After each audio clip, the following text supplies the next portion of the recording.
Hello everyone, welcome again to this channel, Hybrid Accounts.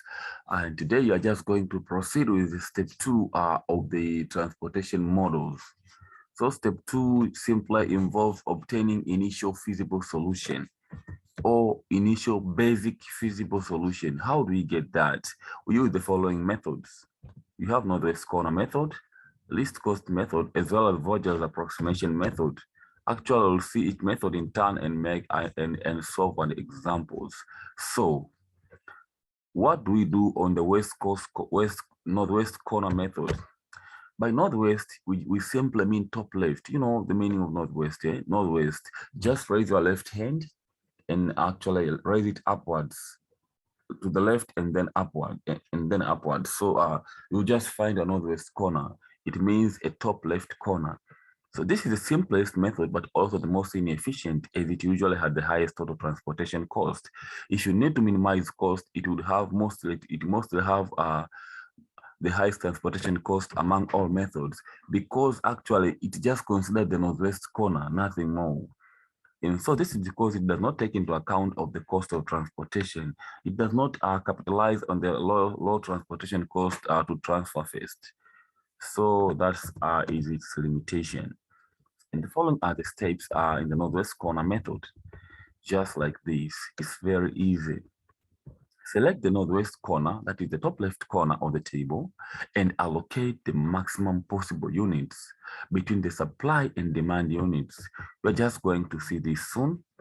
And then after allocating, it's either supply or demand or both will be exhausted. So you delete the exhausted row or column. And then after this, you'd have a new table after deleting. So you repeat steps 1 and 2 until all allocations are made. That is until supply and demand units are 0.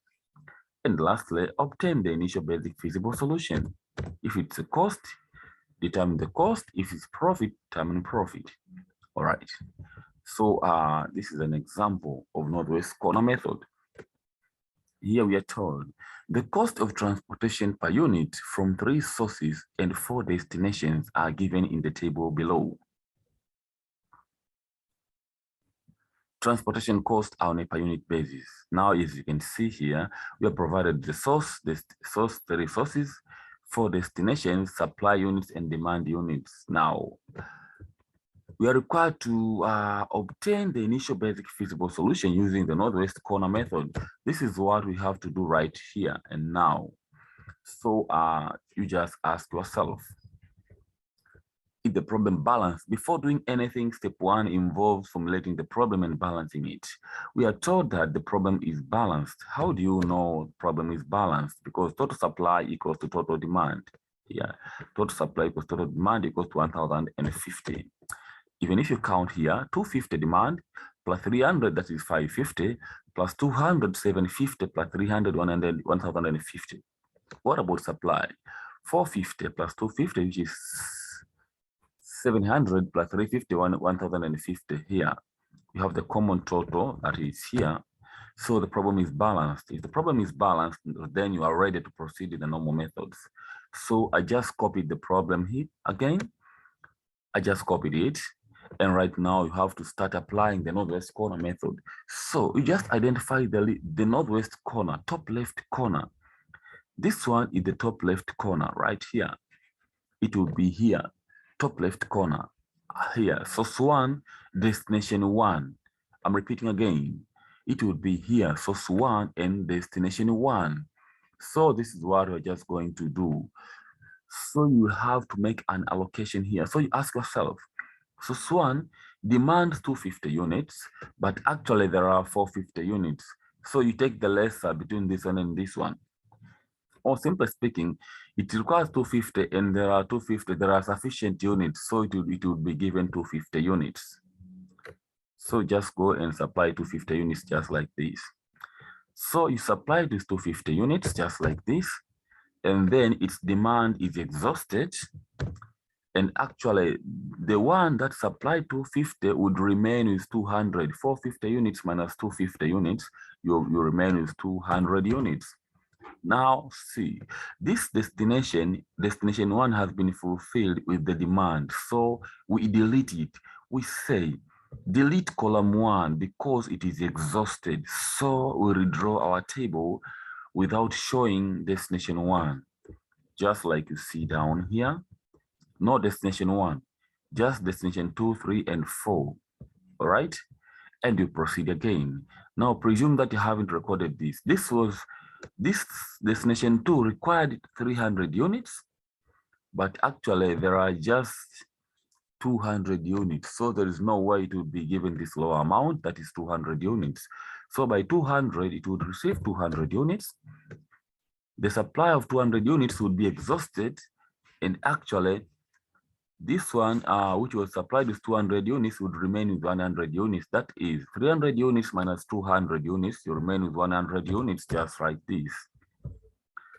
You delete excess row or column. Right now here, the source 1 has been exhausted with 200, so you eliminate source 1. So you just remain with source 2 and source 3 and destination 2, 3, and 4. Here. Source 2 and source 3 and destination 2, 3, and 4, just like that. So we proceed again. The northwest corner is this one. This is the top left corner. We said top left corner, which is source 2 and destination 2. You ask yourself now, so destination 2 demands 100 units, but actually there are 250 units that can be supplied. So it would be given the low amount, that is 100.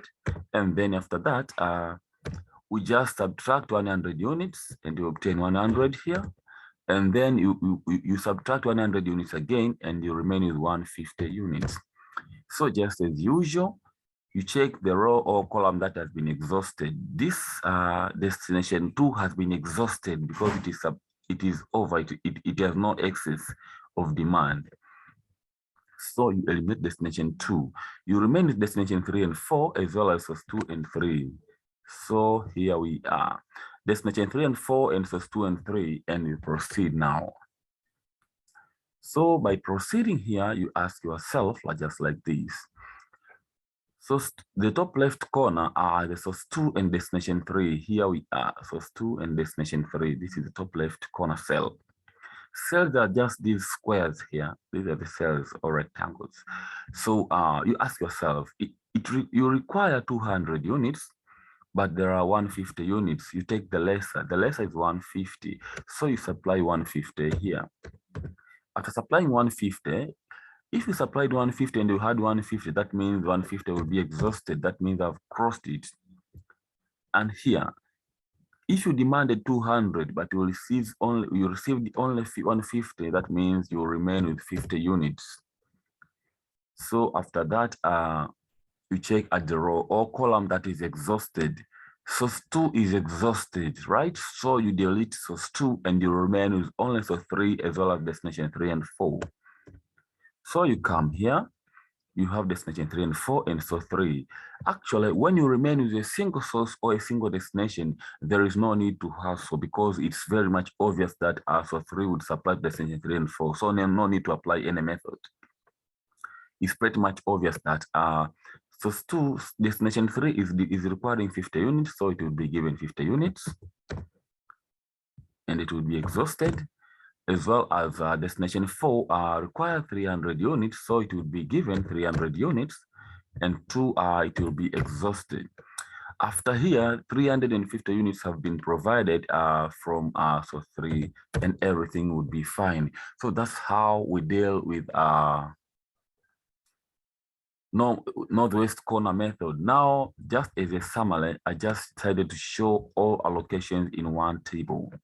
Actually, there is no need to draw a table each time you do this, but actually, because we are just learning, I decided to do this. So you just take a summary of the table. So 3, destination 3, 50 units here. So 3, destination 3, 50 units. You're done. Then we have, so 3, destination 4, 300 units. So 3, destination 4, 300 units. You proceed, you go all the way. Here we are. So 2, destination 3 is 150 units. So 2, destination 3. So 2, destination 3, 150 units here. You proceed all the way until you complete each and everything. If you take a look here, source 1 destination 2 is 200 units. Source 1 destination 2 is 200 units. So you have source 1 destination 2 here, 200 units. You just copy each and everything. Just take a summary. If you take a look here, we had source 1 destination 1 250, source 1 destination 1 250, and source 1 destination 2 200. So you just do that. You just fill them up and you'll be done with everything. So after here, you can just compute the total cost. What would be the total cost? You just copy now. To transport your unit from source 1 to destination 1, you transfer the 250 units at $4 per unit. From source 1 to destination 2, 200 units at $2 per unit. From source 2 to destination 2, 100 units at $7 per unit. Then from source 2 to destination 3, 150 units at $2 per unit. Then from source 3 to destination 3, 50 units at $3 per unit. And lastly, from source 3 to destination 4, 300 units at $1 per unit, just like that. So you just go on and sum everything. This one, 250 times 400, 1,400, plus 700, plus 300, plus 150, 300. The total of which would be 2,850.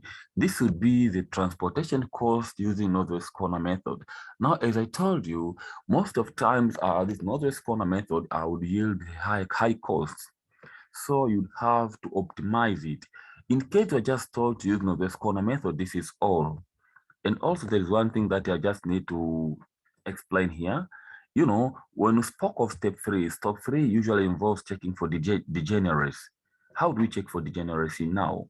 We said to check for degeneracy, actually just going to see it soon, but to check for degeneracy, you'll have to come here and take a look and say that number of allocations, that is n, equals to, we made 6 allocations, right? So from the destination 1, 2, 3, 4, 5, and 6. So we made a total of 6 allocations, just as seen in the table here. 1, 2, 3, 4, 5, and 6. All right. Number of rows, there are 3 rows, 3 sources, and 4 destinations. So you just add them and minus 1. So n, we just take n equals to 6, and n plus n minus 1, 3 plus 4 minus 1 equals to 6 again. So if they are equal, there is no degeneracy, everything is fine. You can proceed with the stepping stone method to compute optimal solution. But right now, we are not asked that. So in case we had to time the optimal solution, we would go straight away for the optimal solution method. In our case, the stepping stone method. But as for us, this one is sufficient. We just do this, and this is our final result. Thank you very much for listening.